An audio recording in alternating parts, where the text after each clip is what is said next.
Oh, okay. That where? Oh, we're live now. No intro or Oh, nothing? we didn't get the countdown numbers. No countdown or nothing like that. All right, okay. All right, let's look. Fuck it, we rolling with it.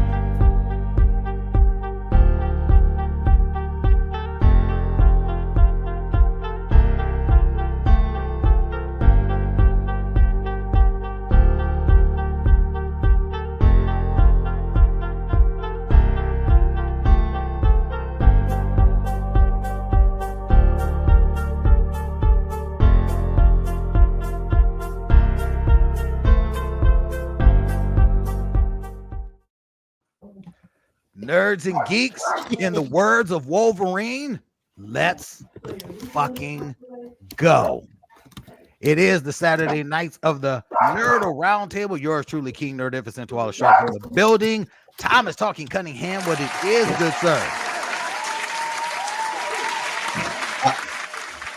That was a really long applause intro. I am ready to talk X-Men. Of course you are. McBain, what it is. To me, my X-Men. Anthony from 2 Cubicles Down. Remember it. Dr. Liz from the Freeway. Hi, everyone.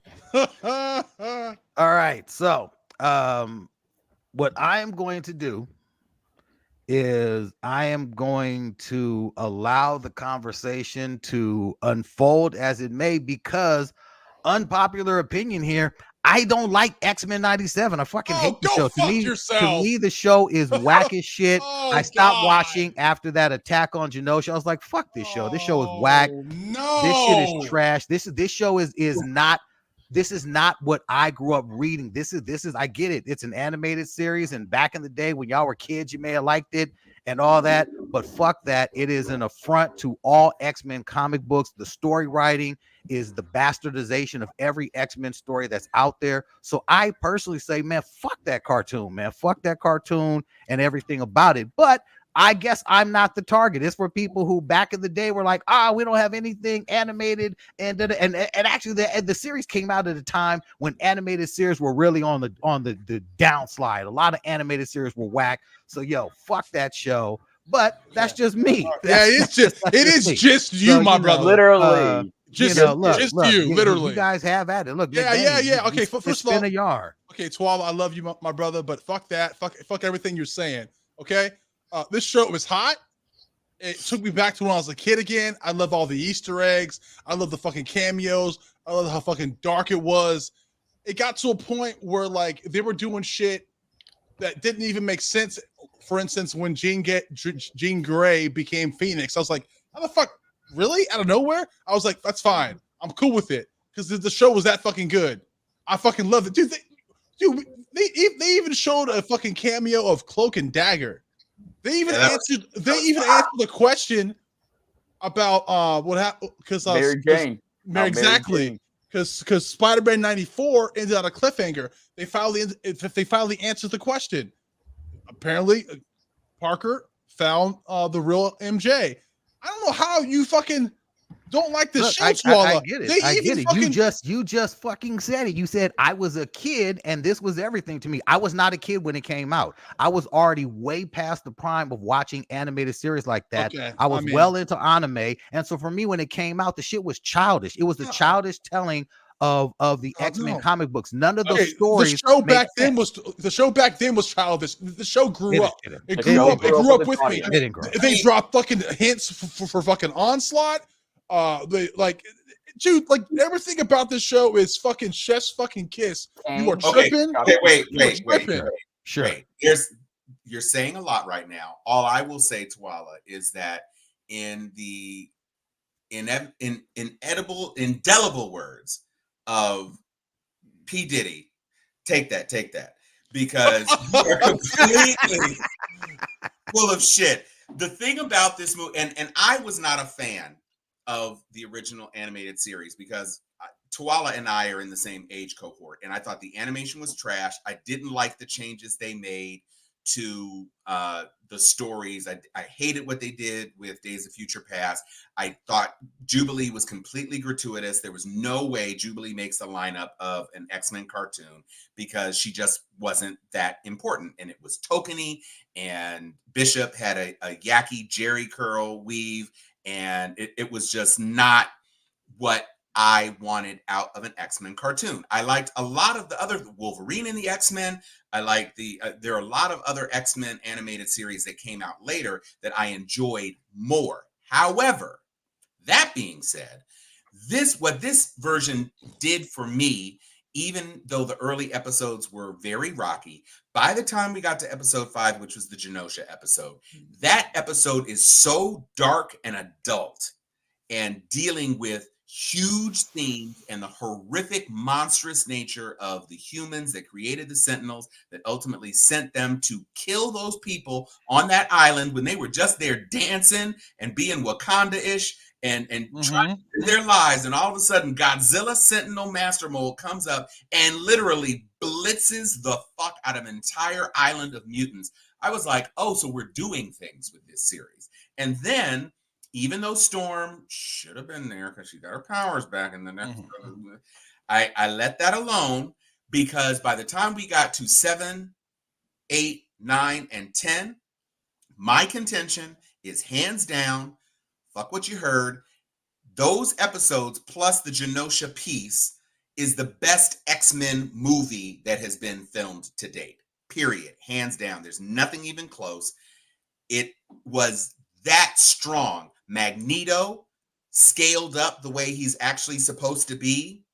Yeah, I got to see Cyclops with a full Mega Blast from the Capcom versus X-Men video game. Optic Blast, yes. Though that Optic Blast was and just in the very first episode when he used his Optic Blast to slow his descent from a parachuteless from the Blackbird, and then he used his eye beams to skate around the Friends of Humanity room, blasting people and everything.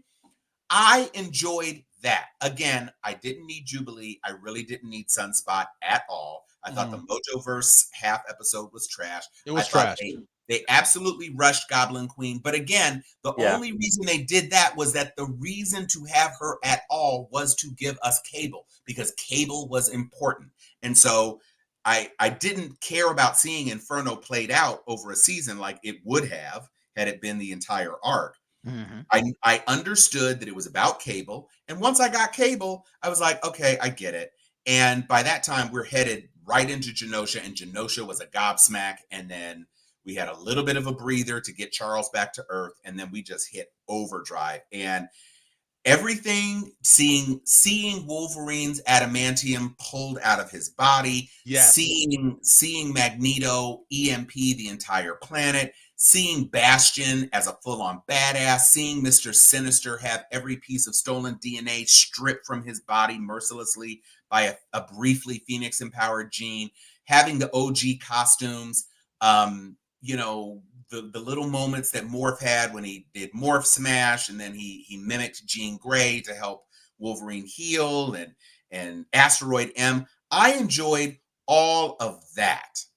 And I grew into accepting Storm and Rogue's accents. They were real shaky at the top, but by the time we got to the end, I was cool with those. So I give him props, Bo DeMeo, for doing his thing.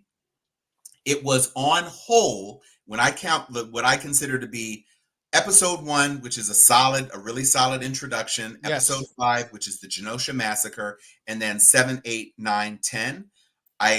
That's 2.5 hours of quality television right there. I couldn't agree more. I hear you on that. And that's if all you watch is the animated series, that's great. All of that counts if that's what you watch. If that's all you know about these stories, fine. All those stories, unfortunately, if you've read the actual comic books, you know that the animated treatment of them is trash. It is unfortunate that I'm probably the only purist on this panel, but I read the books. It is unfortunate because if you read the books, then you would agree these stories and their treatment is trash. The Genosha run in the actual comic book, that was gripping. The actual story when Wolverine gets his adamantium pulled out, that is gripping. All of those things that happened in the comic were stellar. Those were stellar comic moments that actually kept the entire Marvel comic business open and alive because the comic books were selling, because those runs were seminal. Every last thing that happened, when you just truncate them and throw them together and just say, hey, let's throw this in, when you have just the whole Goblin King story, Queen story arc in an episode and be half an episode, that's disrespectful to the origin of those stories. And again, that's the problem. That is the problem that any true hardcore X-Men fan is having with the series. I get it though. This is a series based on people who like the original animated series, and that's your introduction. Like Mo, if he was on, he would say, I came into know my knowledge of the X-Men from the animated series, and that's cool. I didn't. By the time the animated series came out, the X-Men comic book was already well on his way to just going into a whole nother world. This shit for me is like, nah, I like it better in the book. That's just what it is. So here's the question though. Yes. Because all Extinction Agenda, all of these things that were outlined, you're talking about dozens of issues across 7 or 8 titles. And so my thing is this: that wasn't about storytelling, that was about a cash grab. But even beyond that, I get that. This is about a cash grab. Everything is about a cash grab. That's neither here nor there. You cannot say that the storytelling wasn't good. But are you saying the Extinction Agenda comic storyline wasn't good? I'm saying it was necessarily bloated. Of course, I enjoyed it, and I read it, and I collected it, and I collected the X-Men stuff, Excalibur, X Factor. I was all in on X-Men. That was my thing, even from the Cockrum days and the John Byrne run. Of course, I literally bought in a drugstore the issue where Jean emerges as Phoenix. And I cared so little about it that I left it on my best friend's porch and it got destroyed. So all I'm saying is that I'm an old school X-Men guy. But what I understand as a consumer and a nerd who consumes this content is that different formats are for different things. And just like Iron Man was not captured by the Vietnamese by the time we got to the MCU, they had to update things, they had to streamline things, they had to change things. I wasn't pleased about the Inferno story being a treatment for a single piece of an episode, but it wasn't the Inferno story. It was, how do I introduce Cable? How do I set up the contrast between Jean and Madeline and Cable's alliance to the woman who was his actual came out of her womb versus the fact that Jean is actually the originator of the genetic material that created Madeline. That's all it was. It wasn't the Inferno storyline. It was Sinister gets to flip the switch and then Madeline goes away.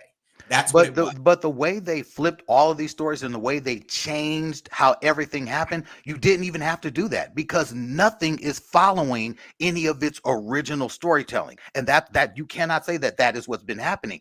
They've taken great license with all of the stories, even to Storm losing her powers. They've taken humongous leaps and bounds with how they are trying to tell these stories. This is the curse of the Fox universe of X-Men films, where you just have these titles and you have young people who are sitting down looking at a title and saying, hey, I want to do something with that title. I don't need to read it. I'm just going to do it. I'm just going to do it, and that's what it's going to be. And I'm going to put characters that have nothing to do with these storylines just because I'm trying to move this animated series along, and cash grab sell toys, and cash grab sell comics, and cash grab sell merchandise and shit like that. All cash grab. So it all goes back to that. If that's all it's about, that's fine. But it still is a betrayal of the original story. If you like it, that's fine, because this, again, for Ryan, he's been watching this shit since back in the day when he was a kid. And he's like, this is a story fulfilled for me. I get that. What I'm saying is, if you're telling an animated story and you have all this time to tell it, unless you're just rushing through, you can do truncated versions of actual storylines. You don't have to go Extinction Agenda, Inferno, Legacy Virus, the all of that. You don't have to do all of that in 2.5 episodes. That's wrong. That part is wrong. I think that the show's not bad. I don't love it like Ryan. I love it. 'Cause Yes, I know. and really the reason is because some episodes are much weaker to me, like the game show episode, or them being caught up in the game. JoJo. I thought that was terrible. It was bad. Yes, I agree. I agree. Um, No, no, you're right. You're right. and anyway, so collectively, I thought it's a nice show to watch. I know that you all killed me in the comments in our group chat. I was struggling in the last 2 episodes because I'm trying to figure out how does this fit? How why the and I mean it was trending all over Twitter. Like, why would you use King T'Chaka for when it comes to Wakanda? Uh and just trying to kind of piece together. It really, to me, especially that last episode, they threw every single cameo they Yeah, could it did. in the episode. And I loved it. I loved every bit of it. Well, but here's, if I could, Liz, this is the first time, perhaps, in any animated show or MCU movie where the entire world was actually shut down and facing an extinction level event, and you could show whoever you wanted. We have never had a movie in the MCU because even like, let's say, an Endgame. Endgame was obviously, after the Infinity War, an extinction level event. You couldn't have the Fantastic Four. You couldn't have the X-Men in it. And so it wasn't complete. But in this animated space, you had the rights to do that. So you could show the Fantastic Four and Cloak and Dagger reacting to the fact that the world was about to end. It was completely appropriate to bring in those characters, and they didn't say anything. The only non-X-Men character who said anything was Captain America when Rogue was petty as fuck and just threw the shield across the That was so fucking petty. And King T'Chaka. But King T'Chaka said one thing, and my answer to that is that because this is set in 1997, they didn't want to create confusion in the MCU, even though it's not MCU canon. They didn't want to create confusion for people who are watching and saying, this is 97 and it's T'Challa. Well, why is it T'Challa? King T'Chaka was alive in 2005. I don't understand. That's what I think that was. It wasn't a critical plot point. It was just, first of all, he was in the Black Panther costume anyway, so who gives a fuck? So I was able to step away because most TV adaptations of any source material, it's why The Hobbit turned into 3 fucking movies when it was the shortest book of the whole series. Mm-hmm. There wasn't a need to recreate every story beat because that wasn't the purpose. The purpose of this whole arc was to get us to Apocalypse, resurrecting Gambit, which is, it's pretty obvious. It's going to happen, yeah. And to prep us for Onslaught, because a lot of these storylines were somewhat left. I mean, we're in 97, right? So a lot of these things are really, really, really, really old at this point. And so I don't mind the retelling because guess what? The comic books are still there. And you can download those comic books onto your fucking iPad and read them to your heart content instead of having big ass boxes like I do in my garage. So I'm fine with having something that gives me something that's enjoyable, even if it's repackaged, because I don't need the story beats from the original because I can still enjoy the original. What I liked about this was that, unlike the first series, the animation was great. The first series animation was trash. Rob Liefeld proportioned trash. And in this one, they upgraded the graphics. I thought Bastion was a complete badass. I thought he was good. I hated it. Good that they used a character like that as opposed to falling back on the classic trope of it being Magneto as the bad guy or whatever. And they used him in a good way. I love the additional detail about his mom. And listen, the effects of those Prime Sentinels, I'm sorry, you did not get that impact on a printed page. When they did that crickety crackety Megan that was some weird ass shit. It was creepy. The tongues, those moving 17-foot purple tongues. I mean, it was impactful in a way. Now, the one thing I will say that almost really wasn't that much different from the comic book was the removal of the adamantium, because Disney can't show that much blood. So instead of having blood gushing out everywhere, they kind of did a still frame and old school kind of. That was cool, man. That was cool. And it was fine. It looked very much like the comic book. I thought Charles Xavier blasting Magneto's brain and showing Magneto screaming and all of that. There are things you don't get in comics that you can get in animation. And I think the trade-off helps to balance the differentiation between the two. So I don't disagree that they made some switches. Again, I didn't need Jubilee really or Sunspot at all. Yeah, I agree. I did feel that they disrespected a seminal Storm storyline, but Storm really could have her own thing, just like she did in the comic books. They had this whole thing that Mobius illustrated and all that other sort of stuff. There's a whole period of time. It was month of issues and issues and issues. Her battling Callisto against the Morlocks. Against the Morlocks, yeah. And all of that, and leading the Morlocks and the Black Leather phase and the Mohawk shit and all of that. That was all great. Yep. But we didn't, I would have been fine if they had left the Storm thing out. It was tragic for a minute. I think the Gambit being stabbed and destroying Master Mold was a much bigger payoff, even though they're going to undo it by having him come back as Death. That was an emotional impact that I could deal with. And the fact that they kept him dead through the end of the season, I thought was an impressive choice. So I agree. I liked a lot about the show. It was not perfect. I said 5 episodes that I count, and that's some with the pieces. So I didn't need even all of episode 1 and episode 2, which they dropped basically as a super episode.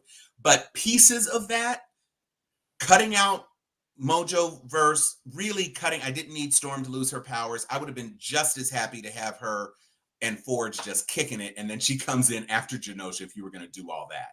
So I think pieces of episode 1 and 2, basically the entire Genosha episode, and then 7, 8, 9, 10 is just, it's winning. I don't see how you could be upset, except that it doesn't stick to the letter of the original source material.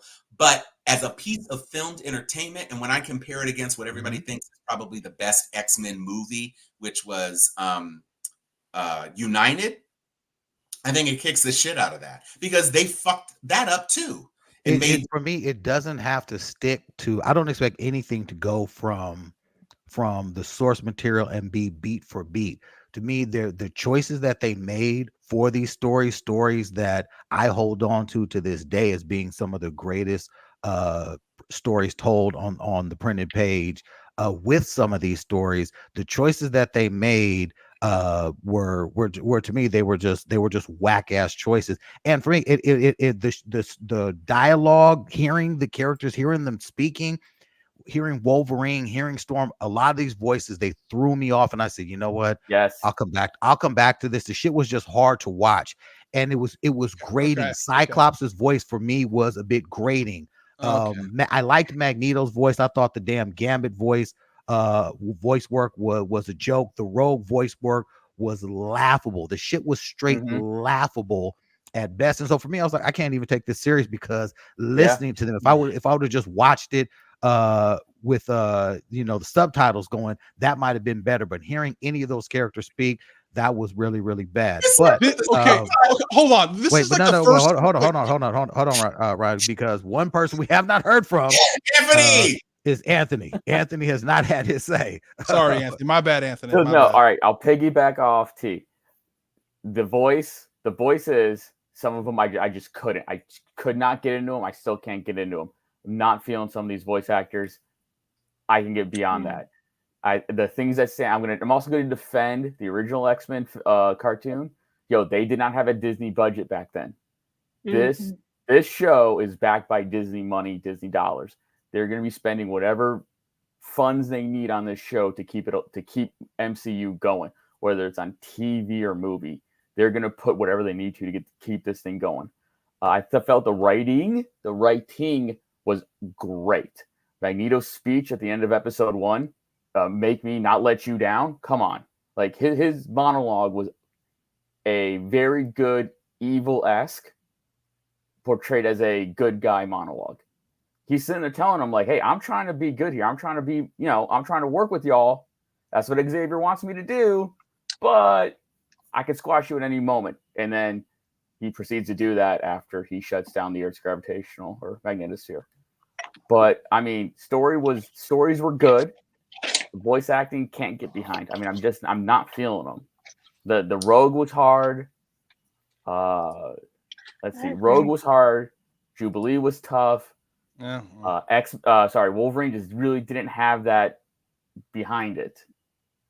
That spot was weak as shit. Look. I have to say this: like the monologue leading up to the lady saying Magneto was right was fucking fucking tastic. I'm gonna fuck what anybody says. It was like the first time I watched anything or read anything X-Men where I'm like, well, shit, man.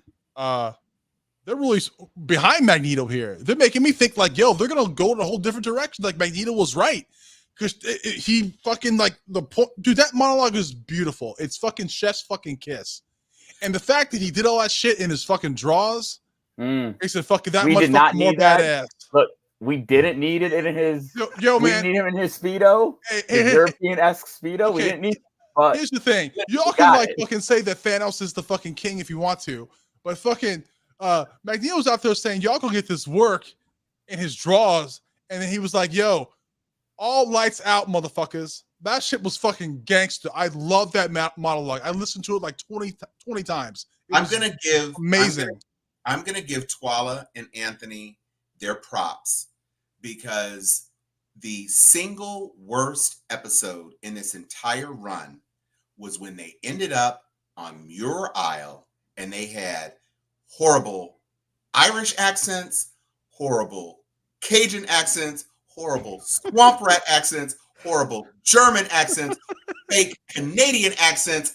That my head almost exploded. It was so bad with all of those fucked up accents going at once around a single table. I was like, oh, hell no, I am not able to can with this bullshit. But when we got Genosha, and Magneto is holding Leech and then tells him in German, don't be afraid. Ooh. And then that blast comes, and I was like, of course Magneto's not dead. Got it. Oh, yeah. I have my own theories. I thought that maybe Leech took away Magneto's mutagenic signature just as the blast came, so that's why they didn't register a mutant or something. I had all sorts of plans about how they did it, which did not include Bastion just kidnapping his ass, which, you know, whatever. I'll go ahead. Go ahead, Anthony. I was gonna say the one line from that episode, or the one little quib, was when what's her name from the UN goes, no country has terrorists as their leaders. And Magneto's quip was, but a lot of countries' leaders are terrorists. And that shut her up right there. I mean, we're kind of living in that right now. Yeah, that's why. Like, oh, that's a right there. Like, so I mean, listen. It definitely was not perfect. I remember watching the first 2 episodes and saying that Cyclops shit was baller as fuck. Yes, and I like seeing Storm flex her powers. And when we got even to the trial of Magneto, and you know, Magneto's wearing that costume. A lot of people didn't like the costume, which was completely comic accurate, by the way. And so all of you little basement dwelling trolls who were like, why they have to change it? Because that's literally, it was almost frame for frame from the damn comic book. Mm-hmm. It's up to and including the heavy shackles, which still look like metal, which makes no sense with Magneto. But, and the big M and all of that. This series ended and finished hard. Don't try to sit there and pretend like Fellowship of the Ring was some dynamic action fest. That's bullshit. That the beginning of that 12-hour maxi saga that was the goddamn Lord of the Rings definitely had dead parts in it. But they finished strong at Minas Tirith. And that's the only thing that matters to me when those last 3 episodes where Bastion is literally just fucking people up. Look at this, guys. That's pretty hard. He ripped off Cable's arm. Sure He did. used Cable's arm to make his armor. His ass with the arm. He just literally took it and beat your ass with it. He sunned him, son. He sunned him with his own arm, bro. And to see that played out and to hear the voices and to see the sound effects and to see the explosions and to see all of those sentinels moving and flying and all of that stuff, there are things that just can't be captured on the printed page. And what this series did far more successfully than the series when it was out in real time is that it captured the gravity of this particular moment. And it resonated with me, especially given what's going on in the world right now, that there's real consequences to human beings being monsters. And the thing that stuck with me about that final episode, because I was like, President Kelly is sitting there contemplating sending a nuclear strike to asteroid M because of Magneto, but everybody seemed to be forgetting not only did basically humans send Master Mold to kill an entire island of peaceful motherfuckers, they also had a guy transform regular American non-mutant citizens into cyborg death machines with 17-foot prehensile tongues and pink skin and circuits on their faces. Grandmamas, children. And those were humans that were responsible for that. But you're still going to send a nuclear strike to the dude who just reversed and saved the world? And then I said, but that's how humans are. That's how we have a one-vote majority in the House of Representatives right now, because people are just irrationally crazy. So I was like, I can't hate, because that's probably really how it would play out ultimately. Message. So, I mean, it's not, you can't be chef's kiss if your first 4 courses are trash, but it ended so fucking strong. I still insist you find me a live action or animated X-Men story that was more impactful, more shocking, more amazing than those 5 pieces of episodes, and I will call you a liar, because Fox certainly didn't do it. Look, there is nothing that's been really done by Fox or by any of the animated studios thus far with anything related to X-Men, and really and truly Marvel's animation department has long been ass. Marvel's animation department, they strive to make just shitty shows. I don't know what's wrong with Marvel and their animation department. They just don't seem to be able to get it going. So this is and it's being heralded by a win by critics, everyone across the board, saying finally we got something good from Marvel, from their animation department. There are the Spider-Man, the last high school series that came out, whatever. The Avengers animated series, whatever. Like, if you go way back in the day, the Spider-Man animated series, as bad as that animation was, Stan Lee had a direct hand in the storytelling there. So that's why those stories, they stand the test of time. A lot of those stories from the Spider-Man and His Amazing Friends, those were good stories, because those were like, look, Stan Lee was like, this was before the movies. He was like, yeah, I got my hand in these things. I'm really going to try to make them happen. So this being a win, ultimately, it's a win for NerdKind.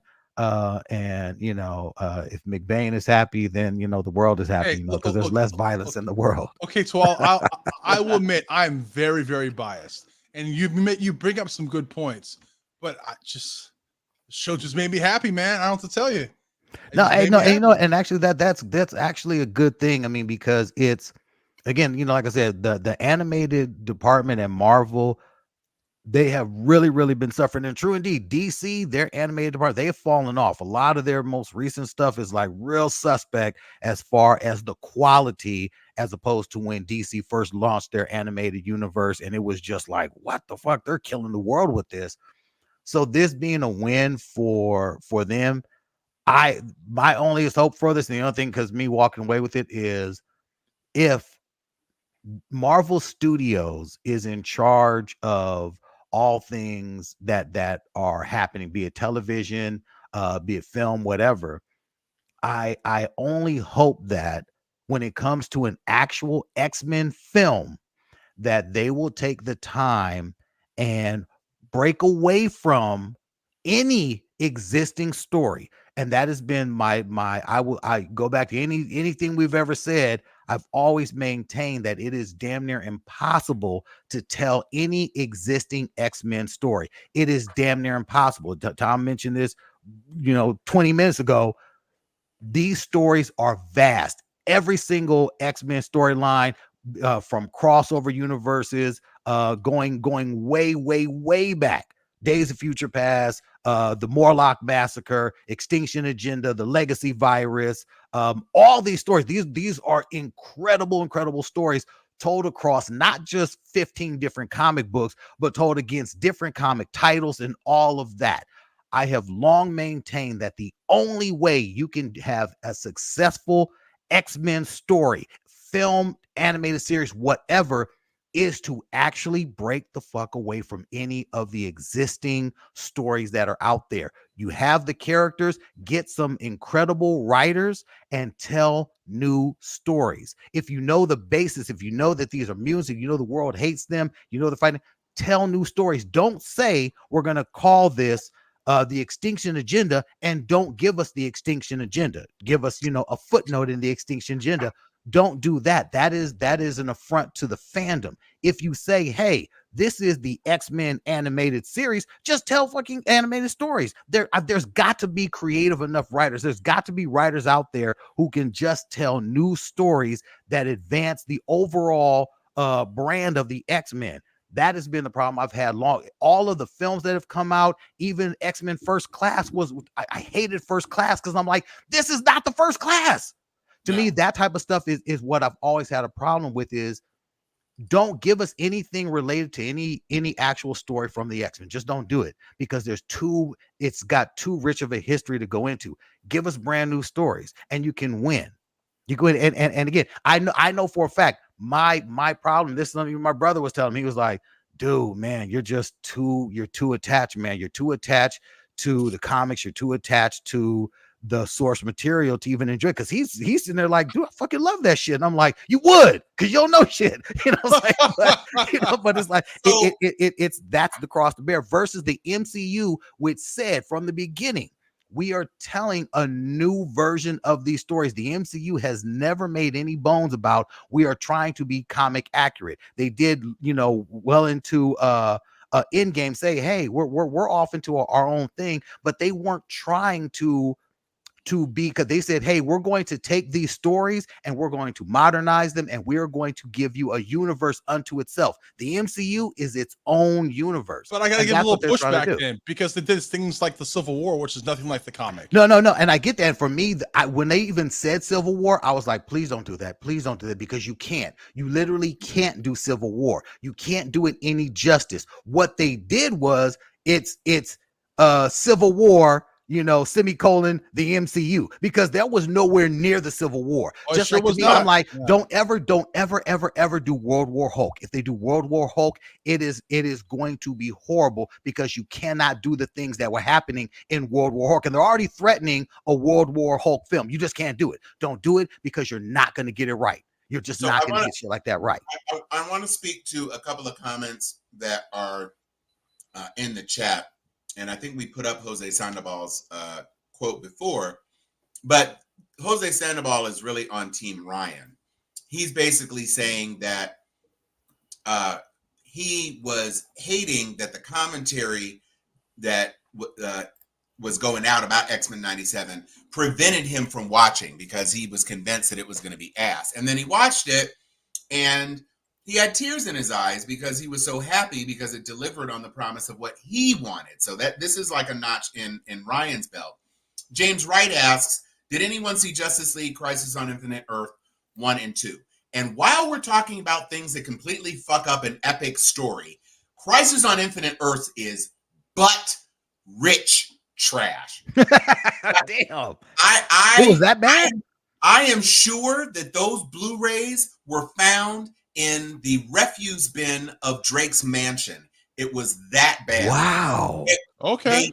They have the art design isn't bad. They look right. The characters look right, but they start off with to me, a bad launching point. Mm-hmm. And again, Crisis on Infinite Earth, if I'm not mistaken, was one of the first maxi series ever in comics. It was like ever, yes, a big super event, and not only to help reset the beleaguered DC universe, which had all these different damn Earths and these different timelines, and the Justice Society group world timeline of stuff where they were still holding on to legacy characters, and then the Earth 1 and Earth Prime and Superboy Prime and all of these different things. And so Crisis on Infinite Earths was there to tidy it up. That was a huge thing. You are condensing that into 3 movies, and I mean, maybe 3 will button it up. I just am not feeling it.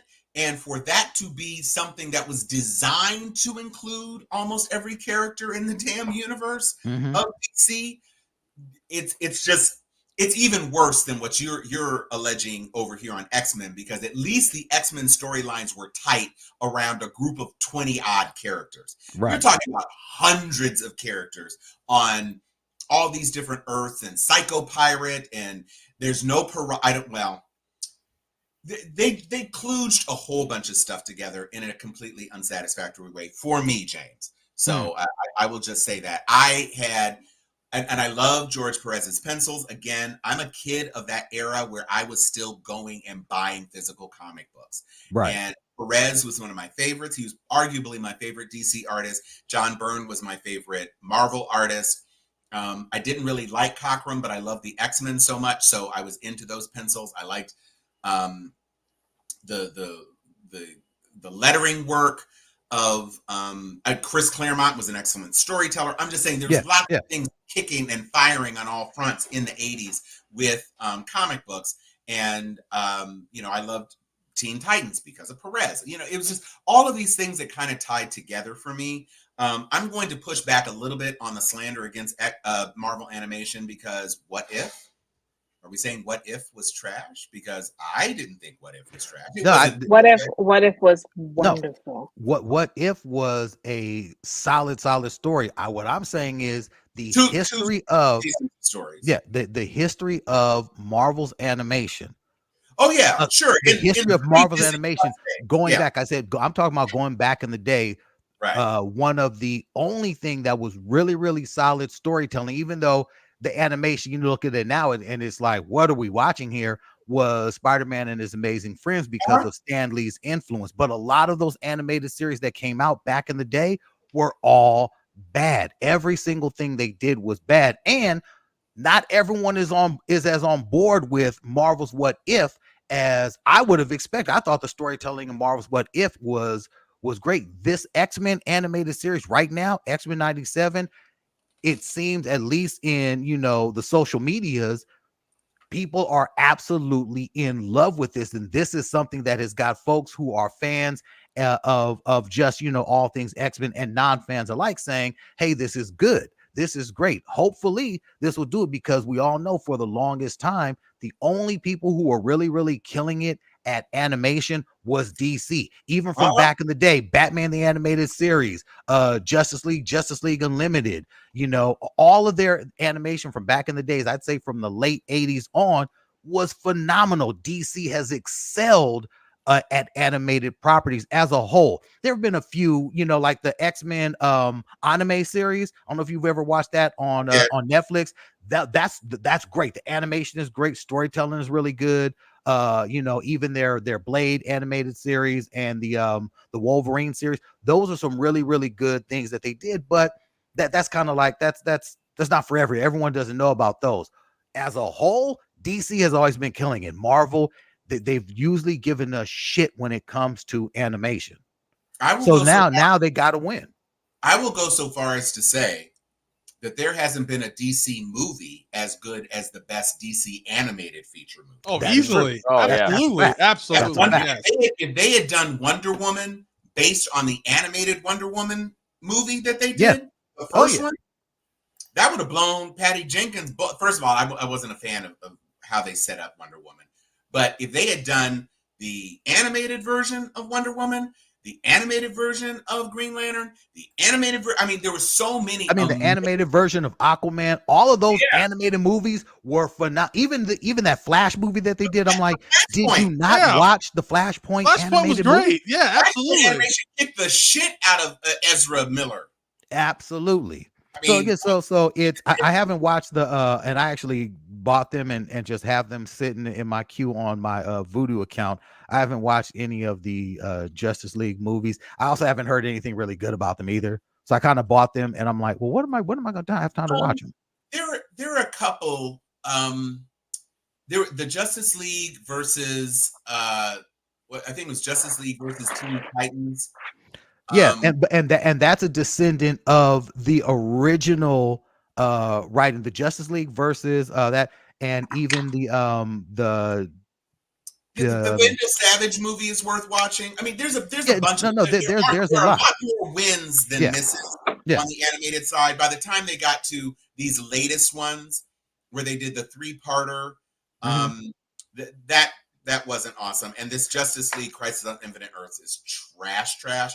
But by and large, the Batman things that they did, those Batman movies, the Suicide Squad movies they did. The Suicide Escape from Arkham, that one is dope. Not only that one, the one where they were trying to get the Devil's playing card so that Waller could live. Oh yeah. And they end up, what's his name ends up giving it to Bronze Tiger instead. No, shit like that is dope. Yes. By the way, did you see that some of the cast of Wonder Woman came out upset that Patty Jenkins is not going to be doing the next Wonder Woman. They dodged the bullet. Look, you know what? They can go on and choke on a bag of baby shit just like everyone else, because everyone mad about anything having to do with any of the Zack Snyder universe. They can stay mad because nothing's going to change. They can. People are still mad about the James Gunn Superman. Stay mad. Nothing's going to change. All of your protests, all of your online, got it. Chris Pine. Oh yeah, I would like to see Gal and Patty do another. Shut up, Chris. You're not even in the movie. Shut up. First you're not even in the movie. You're not gonna be in it. And second of all, you're no longer in Star Trek either, because Star Trek is kind of done. So I get it. You're looking for a check because that last bullshit independent feature that basically went right to Netflix might as well for future baby boy, because it is not crackulating for you. Yeah. So I get why you're mad. Stay mad. Thinking about, since we spent so much time on X-Men 97, there's been some other stuff that has percolated and that has been at the movie. Really? There has? Yeah. What is percolated? What is percolating? Well, I'm just saying, like, there's other things that I'm sure that we could discuss. Yeah, look, I haven't seen anything. Literally, the last movie I saw was that damn Monkey Man movie. Monkey Man, I enjoyed Monkey Man. I liked it. Monkey Man was really good. Monkey Man was Slumdog Wick. Yeah, yeah. No, and when Liz said that, that's the only reason I actually, when you put that in the chat, Liz, that it's Slumdog Millionaire meets John Wick, I said, okay, 2 movies I like and respect. I'm going to watch it. And you were dead on, Liz. I was like, yo, this is quite possibly one of the most salient reviews of a film ever, because it was absolutely Slumdog Millionaire meets John Wick. I was like, yo, the shit was good. I wasn't mad at anything about it. So, yeah. I know. I was like, man, when people are poor, people are willing to, people just are so disrespectful to the poor. Yeah. It was a very good movie. I didn't see, and I'm not gonna go see the Apes. I'm just not, because the last Ape film, to me, I don't like the way the story of the apes in the last film was playing out. And I really looked at them as like what is with this roots level Kunta Kinte shit that they're doing with the apes in the last film. I really didn't like it. Get us free. I didn't like that shit with the last film, and get us to the promised land and Caesar dying and all that shit. I thought that was whack. and I'm not going back for another bite at Ape Justice or whatever Okay, the fuck they're going I through. did Ape Lives watch Matter. Ape Justice. Now I did No, watch it, hashtag Ape Justice. now I will say that it is fast forward in the future.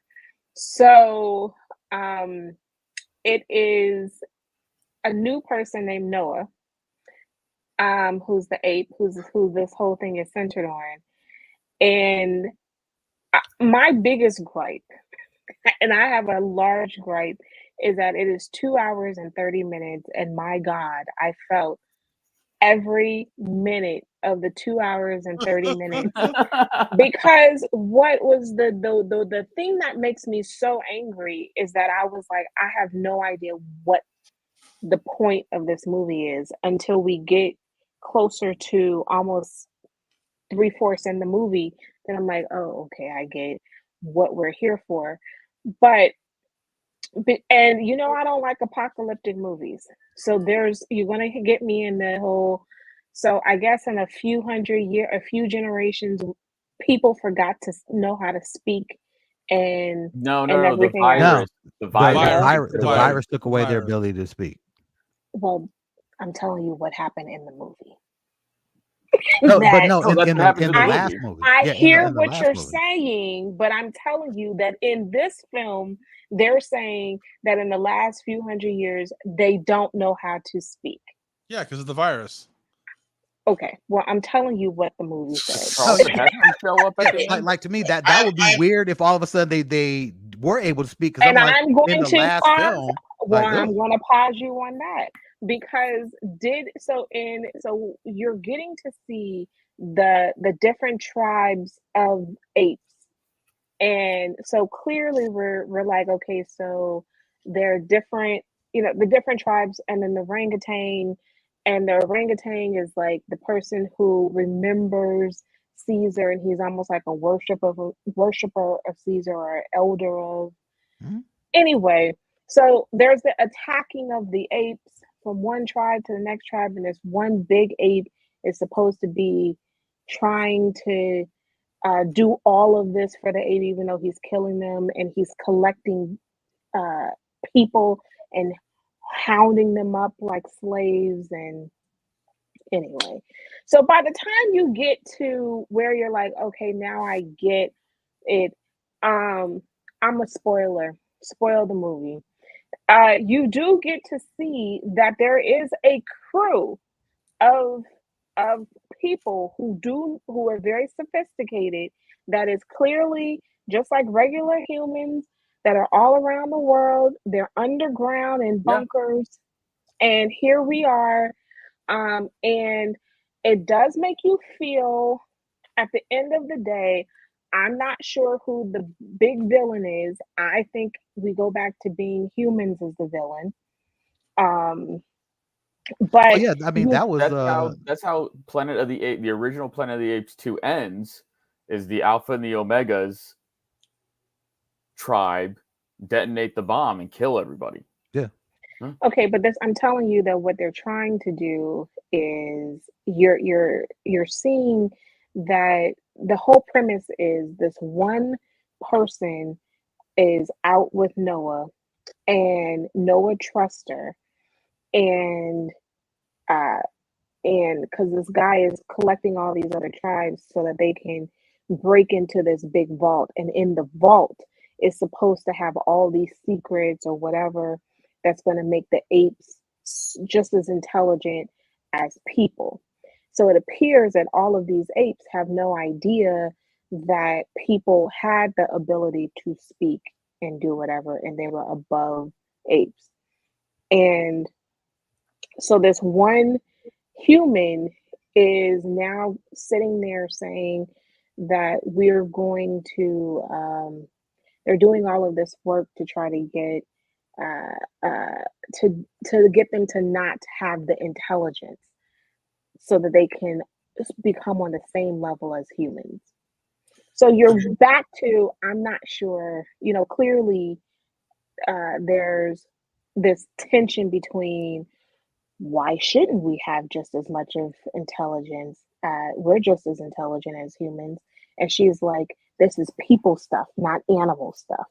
So you have all. I mean, it's not I worth just the need to movie. know how many years after the snap does this take place? The Because snap. And did that woman have blonde frosted tips that was helping Noah, or had Look. they already grown out? Yeah, but I mean, it has to be at all least of, 2 or 3 generations. No, So I would say it's at I least don't know if it's over a couple 2 or hundred 3 years. generations, because the orange orangutan that remembers Caesar is I forgot what his name is, but he's the orangutan that was with Caesar in the end of the last film, that says, "I will make sure that we keep your memory and your legacy alive," and all that kind of stuff. So it's like so far for what it sounds like nothing really significant has happened between the last film and this film, and they've just continued down that path. Yes, people are bad, apes are good, apes are strong, you is smart, you is beautiful, you get the fuck out of here, fuck this, the help ass shit monkey The movie. ending of the movie clearly is going to be where the action starts. So the next movie is probably going to take up where the action starts. Okay. This is bad when a whole movie gets to the end and it's like, okay, so now in the next movie something's really gonna happen. That's just bad all around.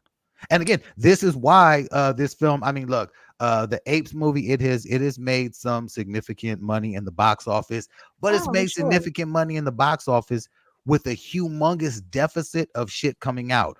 Really and truly, look, I have bought tickets to 2 movies that are coming out so far. You know, as soon as whatchamacallit goes on sale, I will be buying Bad like Boy? 50-11 tickets with X-Men? Deadpool. Deadpool. Or Deadpool. Yeah, Deadpool. But I've already got my tickets for Furiosa, because that shit looks absolutely gorgeous. The fucking trailers, everything about that speaks to me. And then I got Bad Boys just because, you know, just because I need to see it end. For I sure. need to see it come to an end. It says something to me that you have a full feature-length film, and the clips that you pull for the trailer still makes Martin Lawrence looks like he needs to be in a wheelchair. Ouch. Man does not exercise at all. No, I'm saying his speech and everything. Will Smith is, you know, showing signs of aging, but still looks like a movie star. Martin Lawrence can barely get his lines out of his mouth. And I'm like, this is the trailer, bro. Like, do they have you talking in this film, Bruce Willis? I'm just trying to understand. No.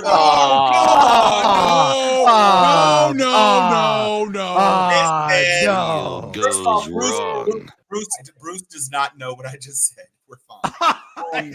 Wow.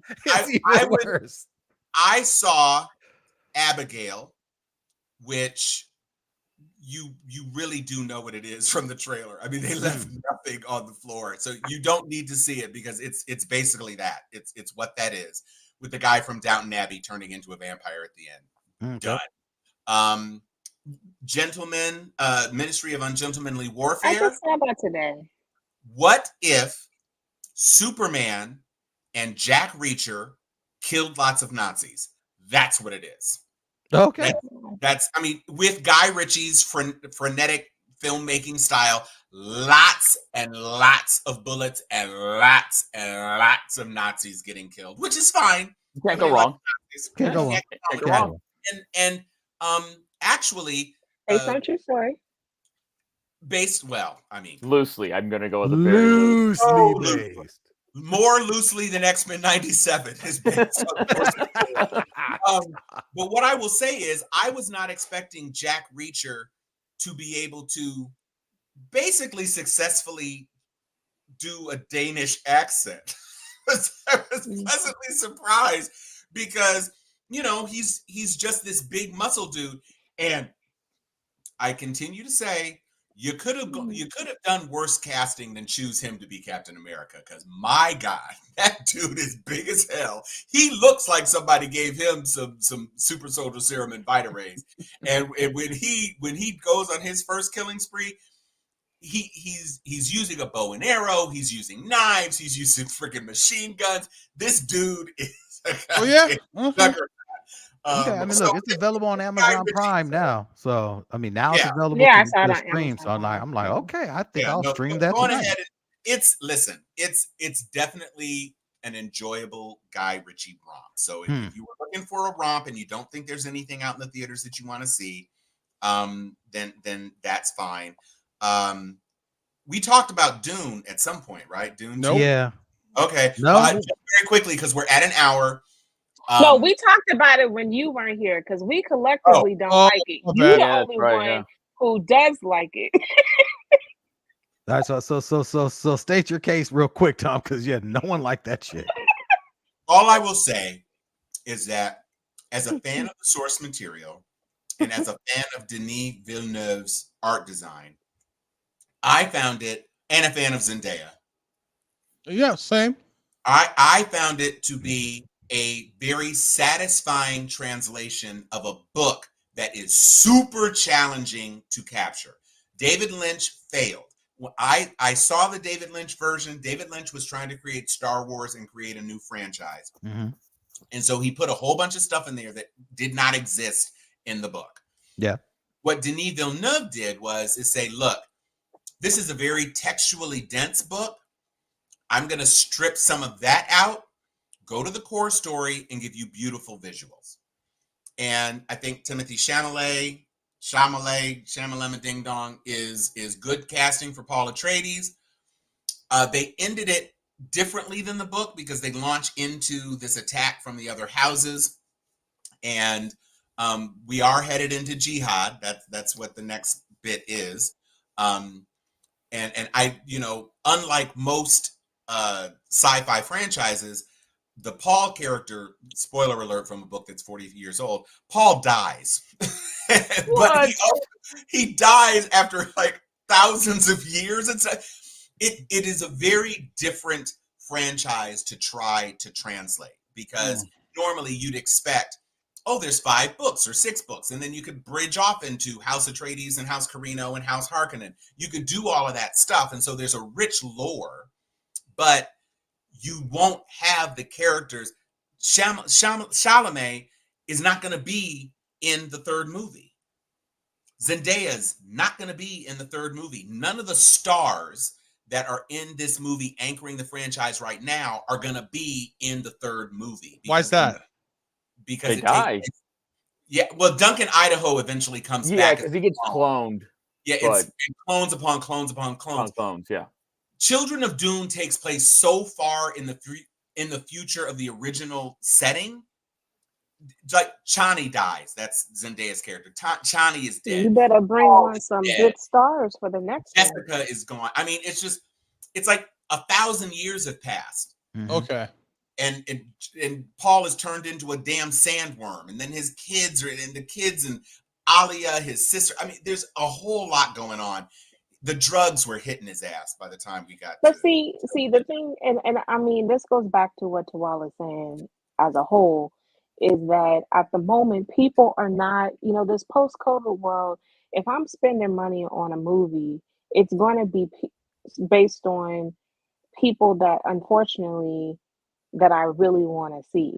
So like the Zendaya at the moment is hot. I saw her in Challengers, and I mean I'm confused, but I will say the thing that I really like about her is she's really sticking to her guns about representation being in films. I was stunned at the people in the back sitting all around in the background. It is so diverse for it to be a tennis movie. And I mean, I give her props for that. But my point is, people aren't even going to be willing to see these kind of movies unless it's going to be people that's going to be bringing star power. And she is a star. So Doom, I know that there's a flock to them. I get it. But you're going to need some star power. Well, the next movie, everybody's alive in this movie. It's what I call the 3rd movie. The first 2 movies is one movie to me. The 2nd book, they're still alive. It's the 3rd book and that's 5 years from now. The point is, Zendaya is this generation's Halle Berry. I asked my son, who's 20. He couldn't think of another Black actress that has the star power of Zendaya. I don't think there's anybody out there. The other big voices who are doing big things like Regina King, that's my generation. Yeah. And she was never the beautiful leading lady character. No, she was just a strong actress. She was a strong actor. Zendaya is the entire package. And everything from being in a sci-fi franchise like Dune to being in a Marvel franchise as Mary Jane to being in Challengers, which I had no idea why that movie was even made until Dua Lipa did a Challengers sketch on Saturday Night Live. And I was like, oh, wait, it's about what? Oh, yeah. That movie I is mean, weird. I came home and I was like, yo, I need to hear from dudes. Cause like, is this what y'all do? Because I mean, this is a real. Is this what y'all do? Damn, what Because the I hell's have a happening lot in of this questions. movie? Basically, what it turns into is that Zendaya is basically like a dominatrix who manipulates her two former boyfriends into hooking up. Now, granted, the groundwork had already been laid because they went to a private all-boys school. But within 20 minutes of the film, she is sitting between them, kissing one, turning to kiss the other, and then turning to kiss one. And as they both come in to kiss her, she backs out and they're kissing. And then she's like, and? Okay, that wasn't what I was thinking about. I was thinking about. What do guys think? Is that what guys do? That's the whole thing about the guys. What I was more interested in is I get why she chose her husband because she's in love with tennis. And what I was really interested in seeing is when two friends like one girl, do you guys really sabotage each other to try to hook up with the other one? I'm gonna tell you like this. Yes. I'm gonna tell you like this, Liz. Growing up in my neighborhood and my code of honor and how my crew got down is, you don't like who I like. You really, really don't. There is no coming second after. Look, not a single nary one of my homies go after my ex-wife. Not a single one. And that's just fucking bro code. Bro code says, I don't give a fuck if you think she's the finest woman on the earth. Fuck that. That's my ex-wife. You go find someone the fuck else. Look, there for the longest time, I have no idea what Mo's wife's name is. I know her name, but it's like I would automatically forget that shit just because I don't need to know that much about your wife. I don't need to know your wife. Now I don't need to know nothing about her. Okay, because that's your wife. All right, and I will respect her and honor her like she was your wife, but just straight up code, no. There is no one Ryan could have ever dated that would be like, hey, yo, Ryan, so you done with that? No. So my point, fun. If the homies can't have that. So my point is what's so interesting about this film to me is I found myself at the end of it like all three of these people are shady and deserve whatever they get. Because none of them are with clean hands. Okay, first, to be fair, Zendaya is so impossibly out of the league of both of them. I could understand why they would be competitive for her. Especially because their connection happened when they were basically kids, like 17 and 18 years old. And two of them went to an all-boys boarding school. And the third is Zendaya. And she's fine as hell. And she was the most talented tennis player out of the three of them. And she was the star with the Adidas contract. One of them, the guy who became her husband at the beginning of the movie, you weren't even sure if he really even wanted to do it. It was more like the guy who has had a reversal of fortune at the beginning of the movie, who seemed to really be somewhat passionate. But the guy she married ended up being like more marketable and more successful. But her whole thing is that the thing that sidelined her turned into a refocus. And then, she kind of is in this, sitting back in the stands, being Yeah. frustrated because her baby ain't hitting the ball as hard and all this. Hey, And so look, it's just, man, the trailers It's give a us good all movie. I that. like it. What the trailers don't give us is a reason to see the movie. That's But the problem. The but I trailers, know. all it that did you just said, well. Junkie, I got that, but I'm like, do we need to see that in a theater? See that? I think she did. I think she did a marvelous job in the movie. I no, thought that the movie was really good, and it she's held amazing. you. She's Hmm. amazing. I know that there were probably some people in the theater holding something, but I would just say that Ah! it would have been fine Hey yo, if that had been on Apple Plus. I don't think I'm not gonna say why I recognize that drop. okay. So I would just say I definitely wasn't expecting what the story turned out to be, which in and of itself is kind of a surprise, which is not an unwelcome surprise when you get something that kind of turns your expectations on their head.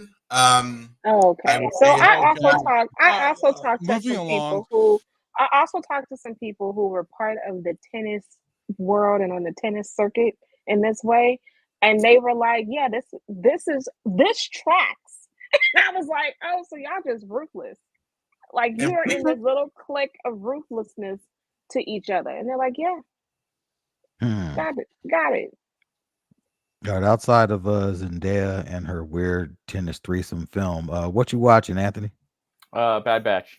Just wrap that Oh, shit up. Season finale. Series finale. series finale. Yeah, Series man. finale.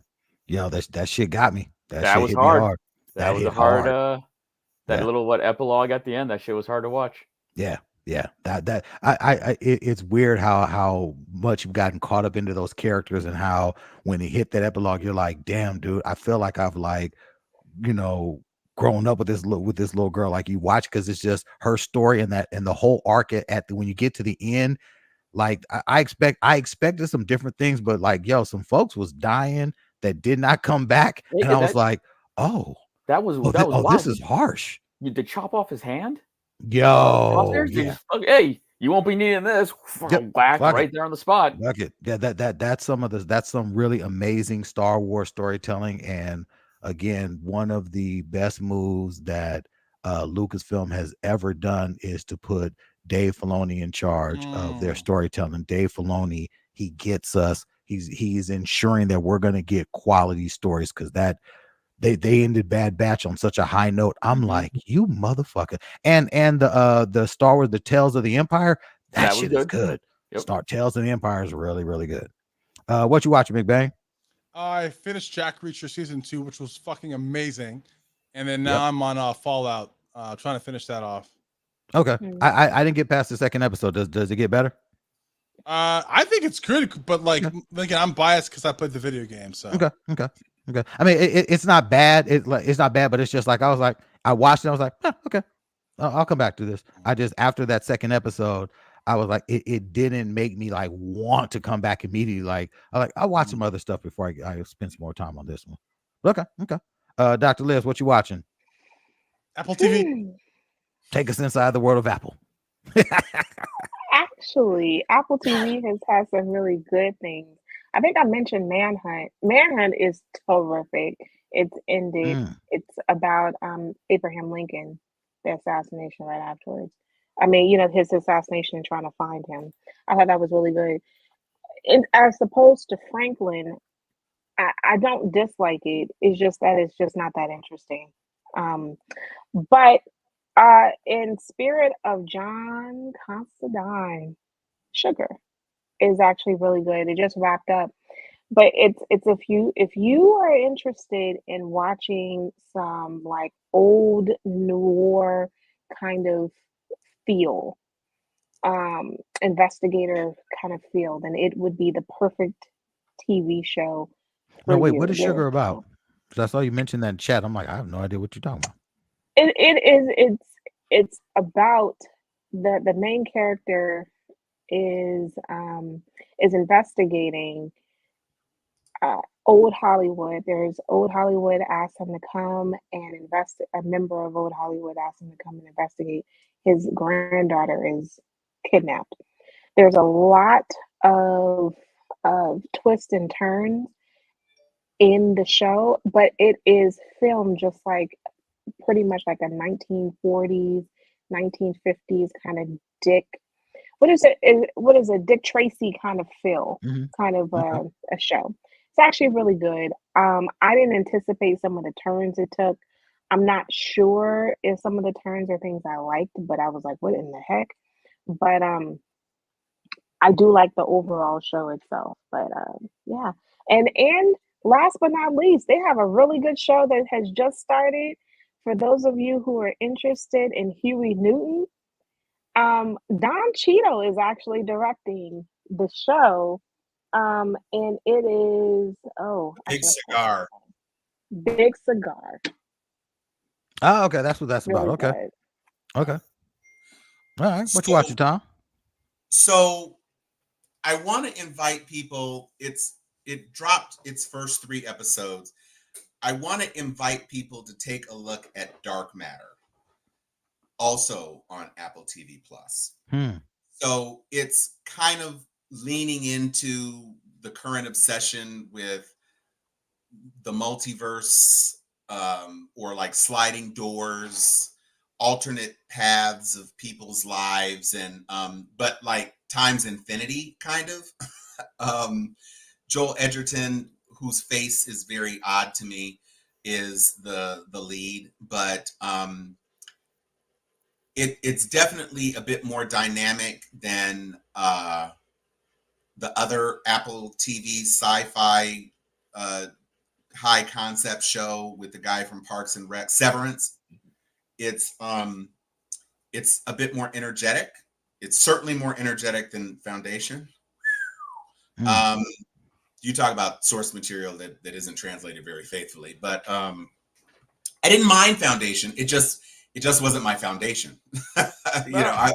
I read all of the Foundation novels, and when they connected it to his seminal robot novels with Ardenil Oliva and all of that, I was like, see, this is why Asimov is a freaking genius.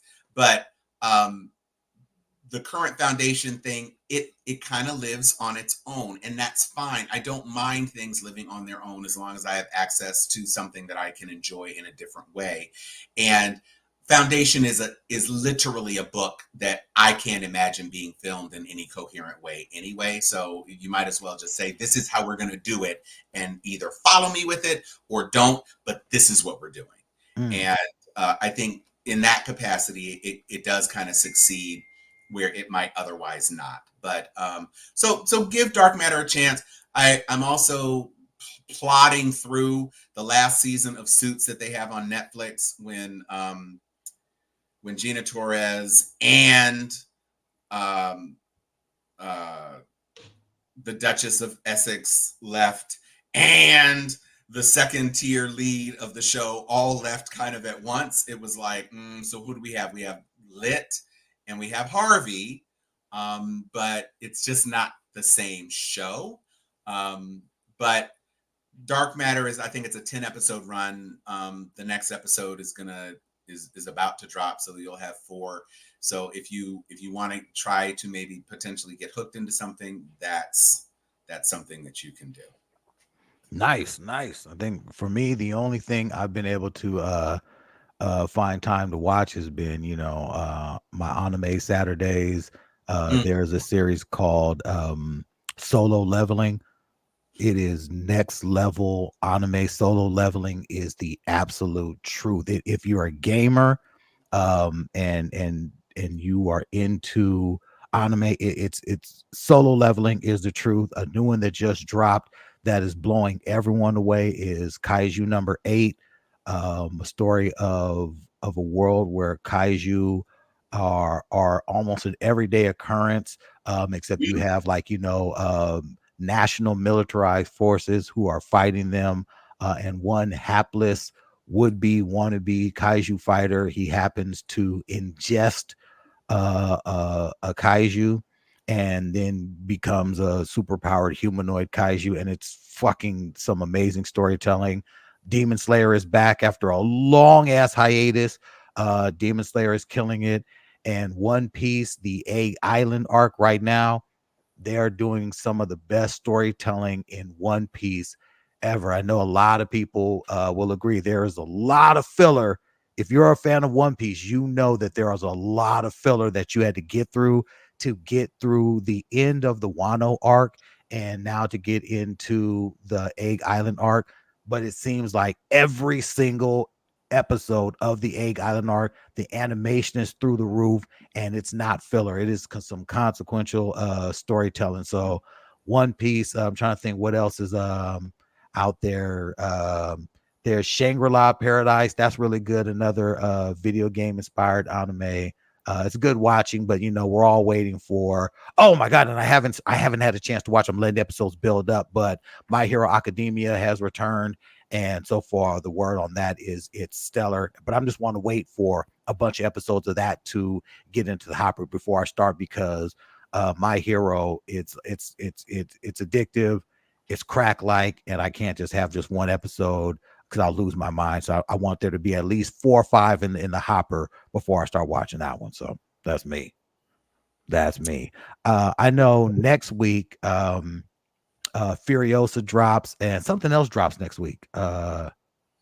Furiosa, and there's something else that drops. Doesn't The Boys drop next week? Is it The Boys? No, it's later on in June. Okay. No, So The it's The Boys. No, Boys. there's no Boys is the first week of June. Okay. So So maybe theirs it's just is June Furiosa 7th. next week. I thought there was something else, but we definitely got to get together for some Furiosa. Or wait, am I the only one that's going to go see Furiosa? Seems that way, yeah. No, I mean I'm interested in it.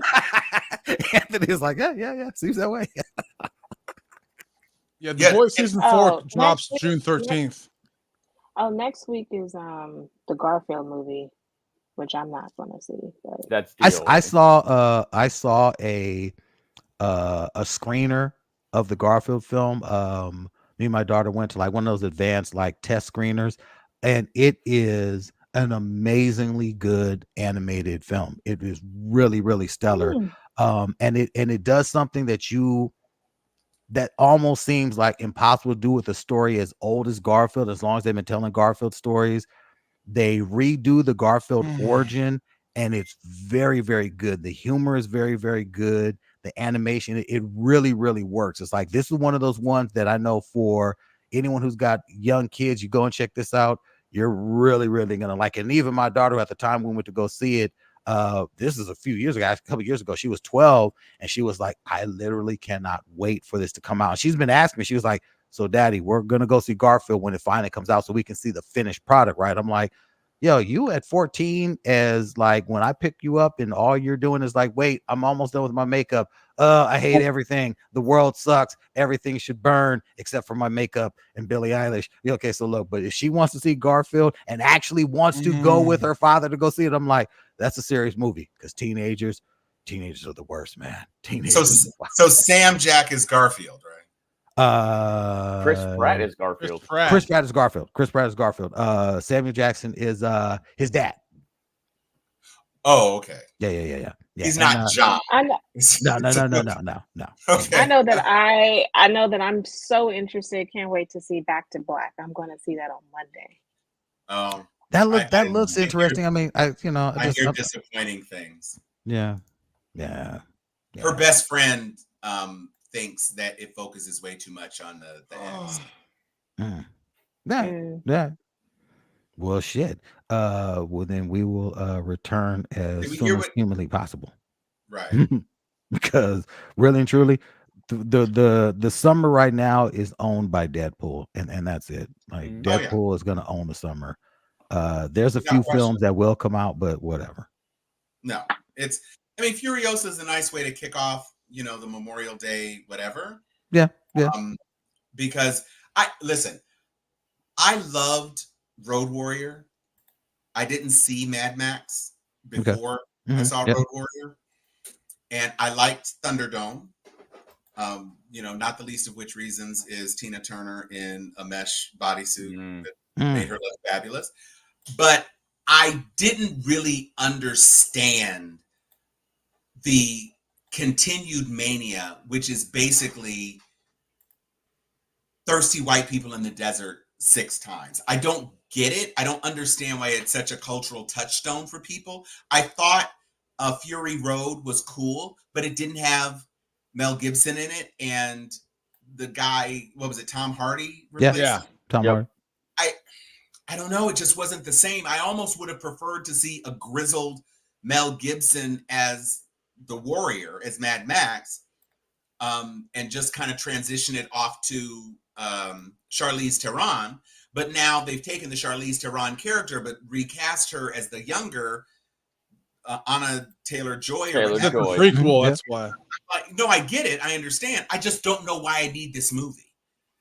That's fair. It's That's fair. it's, That's it's fair. cars and deserts and guns and flamethrowers again. Like we're not Yeah. doing anything new with this universe, and so I just don't get it. But it's fine. It looks better than the re-release of Uncut Gems. Or any of the Spider-Man re-releases or any of the other shit they keep re-releasing because theaters are dying. Theaters are Right. like, please, we're begging you, come inside, come and watch something, get out of the You sun. need to rephrase that. I mean, I know it would be nice if I you don't had have said to see. "daddy" at the end of that, If I didn't have would to see been- Nicole Kidman. Ugh.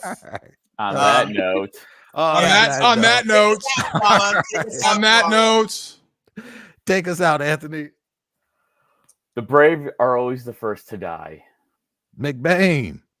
Charles, shut up. Liz. Stay sticky. Dom. Keep that button ready, Ryan. Where is Magneto's Speedo suit?